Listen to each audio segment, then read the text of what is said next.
Jon East, Charley Webber is talking to Jon East. Thank you very much for your time, Jon. You grew up in a pub. Can you tell us a bit about your childhood? Or My parents were from about 1967 to 1987, so I was there from the age of 5 till the age of 20 years later. And yes, that was in Windsor. So I've never been asked about that before, so I'm a bit stifled. So let me move on to the next one. Your school life that relates to Summerhill. We're talking about generations, so I'm just interested in what drew you. Finally, we'll get to that about Summerhill. But what sort of school did you go to? Just looking at your child. I went to a school called the Licensed Victualers School, which was a school set up as a kind of charitable institution by the Association of Licensed Victualers. So the people who sort of run pubs and stuff. Way back in the about 1803, I think, they set up this school to look after the orphan children of publicans who drank themselves to death. And my parents didn't do that, but obviously as it moved into the sort of 20th century, it just became a school, mostly, although not exclusively, for the children of publicans to go to. So it was a part boarding school, part day school.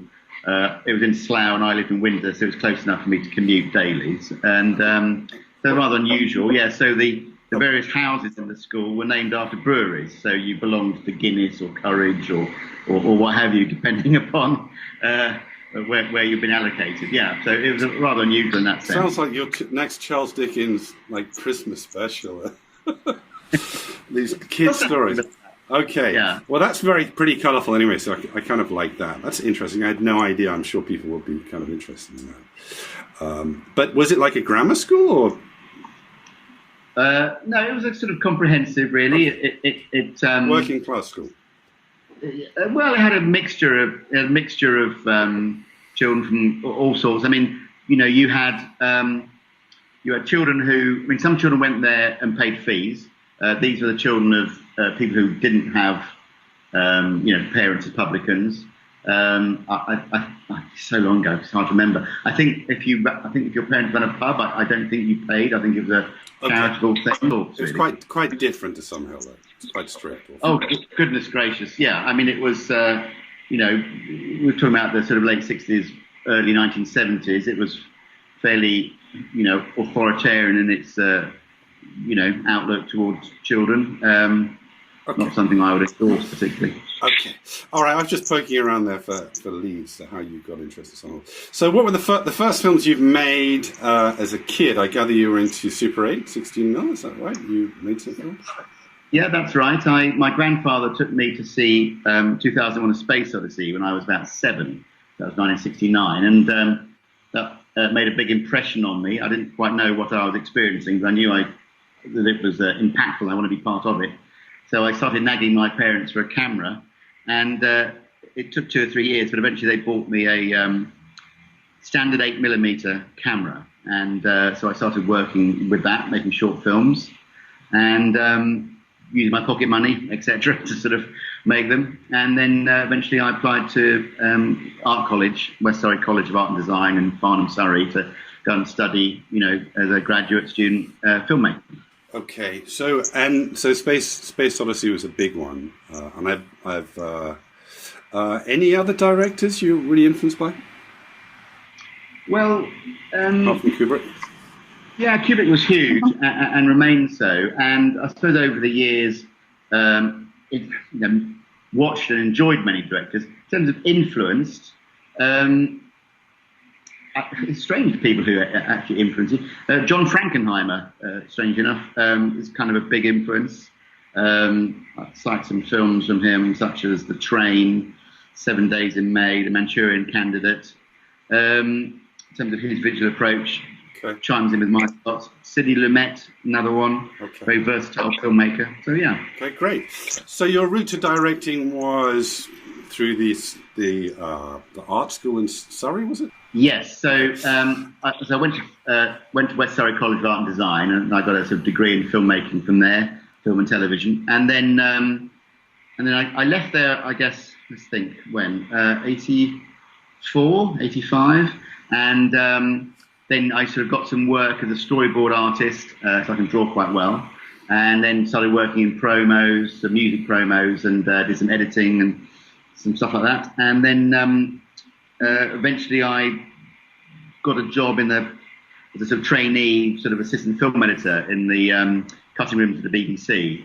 And that was really the beginning of my proper sort of professional career, I suppose. Right. So I learned to be a film editor, and out of that sort of, transitioned into directing from editing.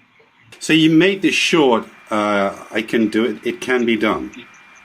Uh-huh. But it was quite high end. I mean, you shot it on 35. Is that something somewhat unusual? I couldn't find it anywhere, although I've watched Magritte, Last Kingdom, and the Summerhill series, which I loved all. Really loved all. But do you recommend someone going that full in? I mean, maybe it helped you later land, because you're really in high-end dramas now.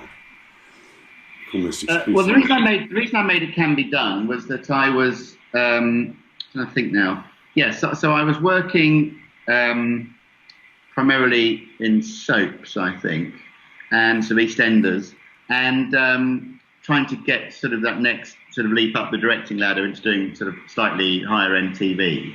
And it's very hard to get producers to take soap directors seriously, because the point of soap is you sort of make everything look the same, and the demands of soap are not necessarily the same as the demands of higher end post-watershed drama. So it's very hard to get anybody to look at your EastEnders episodes and take them seriously. So I realised I had to make a short film to sort of show them that I was capable of perhaps something a little bit more demanding. Did it pay off? So almost immediately I was able to sort of broker that into directing some higher end TV. So the fact it was shot on 35mm and had higher production values and a more sort of demanding storyline, perhaps, just helped catapult me up to that next level a bit.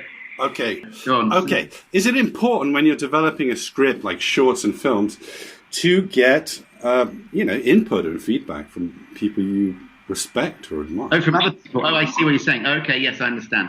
Yes, it is, because I think, at the end of the day, you're going to show this piece to the audience, and you're hoping for a good response from the audience. And I think it's a mistake to sort of be too precious with things in earlier stages and not sort of get some feedback, because at the end of the day, the final thing is going to have audience feedback, and they're going to vote with their feet. They're going to like it or they're not going to like it.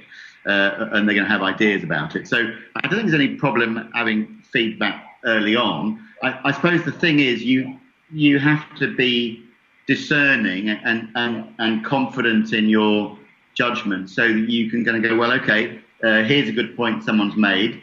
I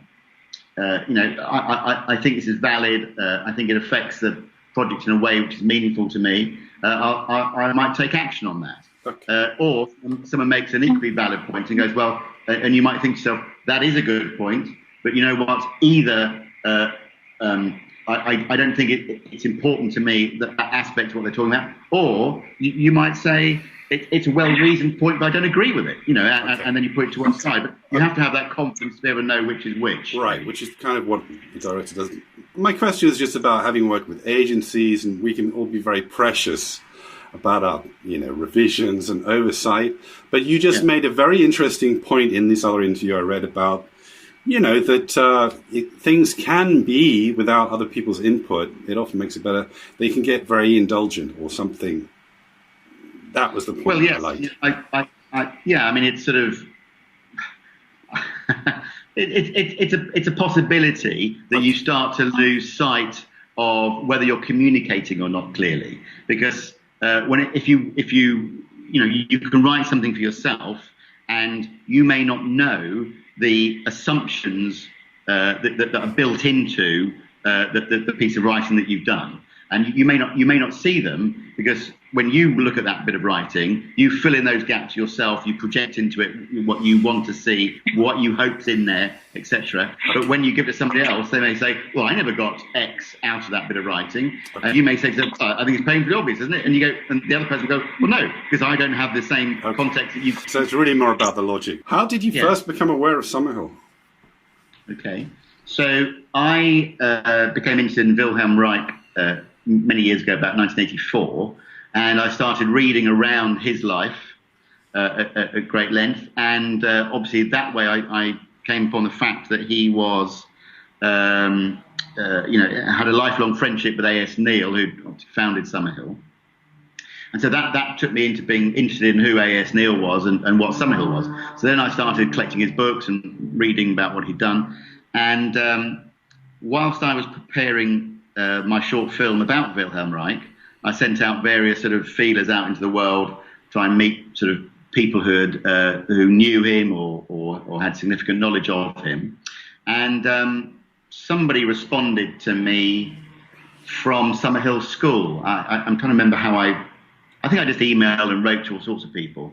And someone at Summerhill School who was a house parent there wrote back to me and said, I'd be happy to meet you and talk to you about the connection of Reich and Neil. Right. And so in 1996, I drove down to the school to meet this house parent. And he gave me the guided tour, very kind, very polite, very lovely man, and spoke to me at great length about what he knew about the relationship between Reich and Neil. I think at that time their letters to each other had not yet been published. I think I'm right in saying that. It's a long time ago now. So I got quite a lot of insight from him. Can you tell us who Reich was, for people who don't know, like me? Okay. So Wilhelm Reich was a Austrian psychoanalyst and natural scientist who was born in 1897 and died in 1957. By then he traveled to America.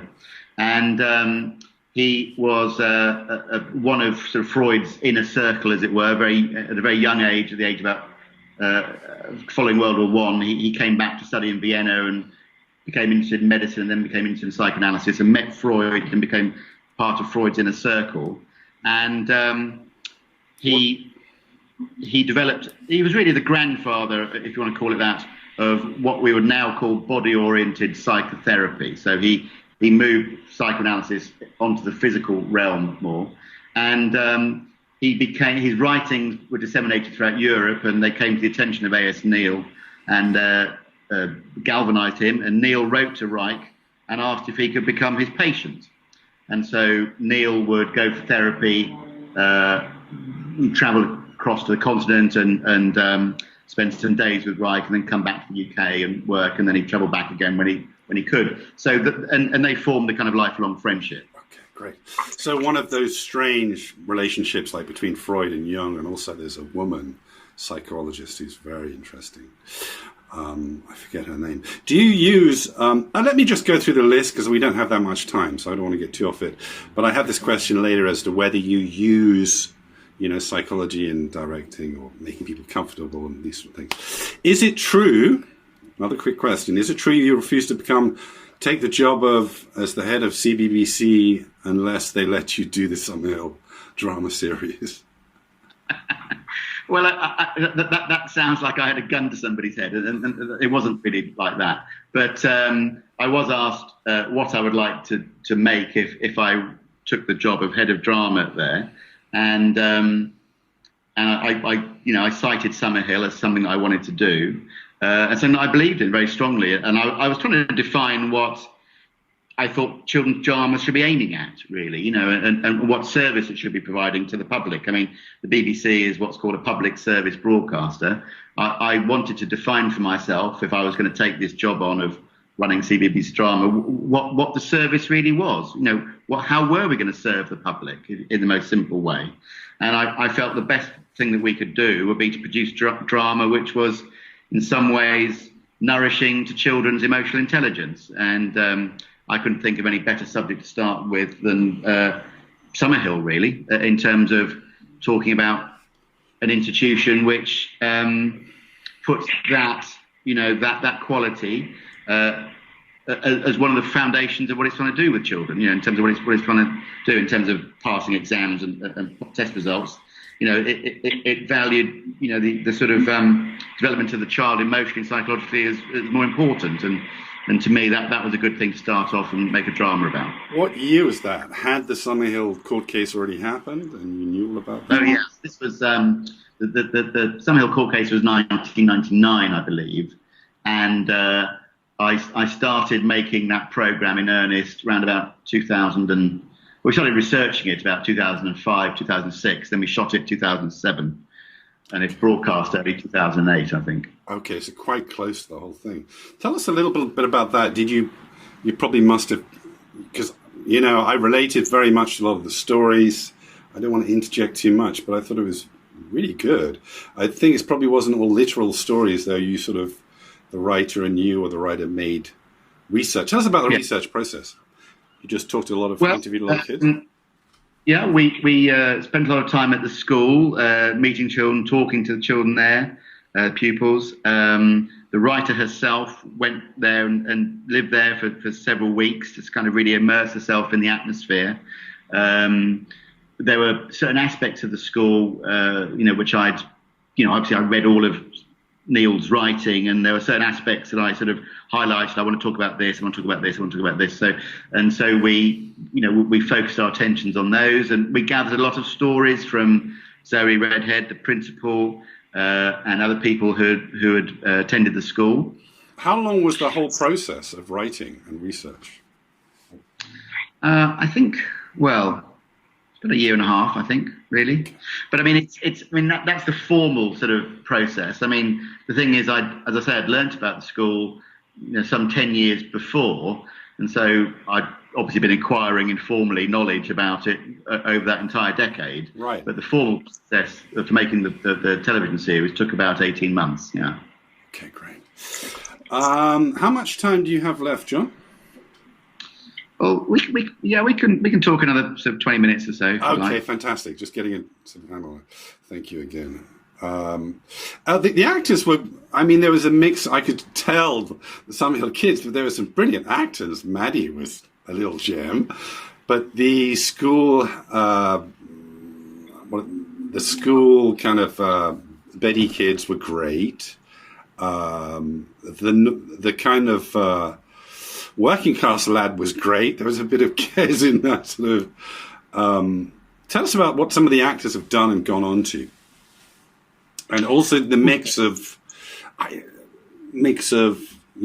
Summerhill kids and sort of actors. Yeah. Well, we held quite extensive auditions with all the any pupils at Summerhill who wanted to participate. Nearly everybody wanted to be in the film in some capacity, and most of them took part as what we call supporting artists, or what's more commonly known as extras, obviously. But we put all the sort of lead roles up for audition as well, and so we took some. We took a lot of the children from Summerhill to be in the program either as extras or as supporting roles. I don't think anyone a couple of the leading roles, speaking roles, went to children from Summerhill as well. And then in a more sort of ordinary, formal way, we also auditioned young actors through the normal sort of channels of casting directors and agencies and what have you. Okay. And some of those have gone on to do other things. Notably, Jessie Cave went on to land a part in the Harry Potter franchise as Lavender, and she featured in some of those movies, and is about to now do her one-woman show in Edinburgh again, I think. And was she a Betty kid? Was she a Betty kid? What was her role in it somehow? She played a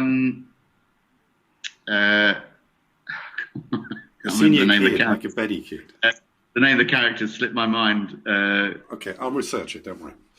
Yeah. Okay. Yeah. Anyone else?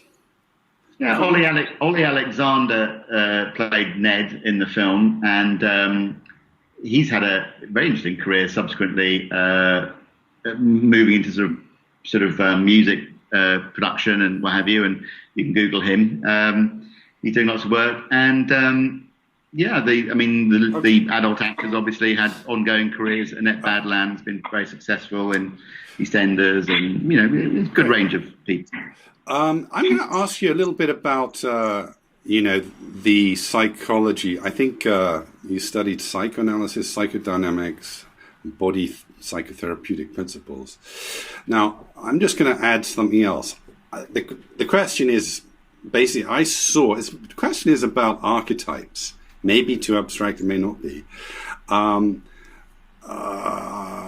once saw a documentary. I was living in New York and, editing. Just by surprise, I saw a bunch of docs, and this one came up about Summerhill, and I was shocked by, I think, how it appeared that there were archetypes that people were stepping into. Now, I don't mean exactly, but broadly. And I just wondered if there was any crossover. It may be too abstract for you, this question. Did you come across like archetypes like that in your casting, or did you notice that? Have you noticed that in school films? Right, like there's the responsible kid, there's the wild kid, there's the music kid, there's the. I see. Well, I think if you're building a screenplay, inevitably you're dealing with archetypes. Well, it depends if you're trying to reach a mass audience and not an art house audience, then inevitably you're trying to steer away from stereotypes, but you may nevertheless be dealing with archetypes because they're simple sort of figures which function well in stories and which the audience can kind of lock onto. So you're inevitably trying to, and also you want to polarize your characters. I mean, you don't want characters who are too well-rounded, because they all end up kind of the same, and then you don't have any friction, and you don't have any kind of dramatic tension between the figures as they move through the story. So inevitably, you want to try to polarize characters and give them sort of interesting idiosyncrasies that define them, and then tension can exist between those. So in terms of yeah, go on. And the sort of resolution is when they sort of resolve, or like in the play when they connect or become human in some way, I suppose. Well, I suppose the in the classic 3-act text, and it's been informed by Hollywood somewhat. We expect a transformational arc. So if someone comes into a story at the beginning with a particular problem which defines them, then their dramatic journey is either the problem is solved or isn't. And if it's solved, normally it's a happy ending, and if it's not solved, often it's deemed an unhappy ending if the character, when you first meet them, is in a state of discord or unhappiness or tension or what have you. Sure, and it was an interesting model to use Summerhill for that. Because, another abstract, but I think an interesting question.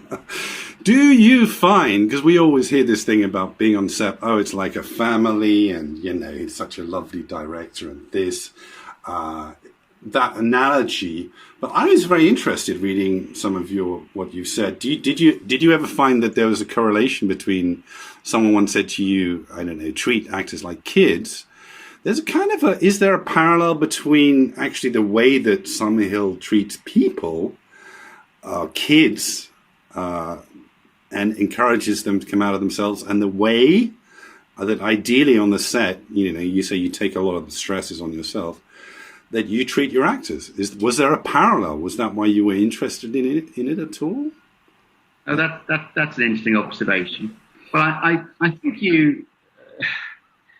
when someone said to me, treat actors like kids, what they really went on to elaborate, illuminate what they meant was that you need to create a kind of playful space, really, for actors, so that they can create, really, moment by moment, with inventiveness, in the same way that children do when they're at play, and when they're at play and they're not observed, they can just manufacture things through the creative unconscious, and it manifests in a very unself-conscious way. Now, that's obviously a prerequisite for very good acting, but of course you have the conundrum of the fact that they're not unobserved. They have a camera pointing at them, and they have the clock is ticking, and there's the structure of the script and the story, and the marks on the floor. They've got to be on that mark to be in that key light and be in the shot properly. So there's a lot of very tight parameters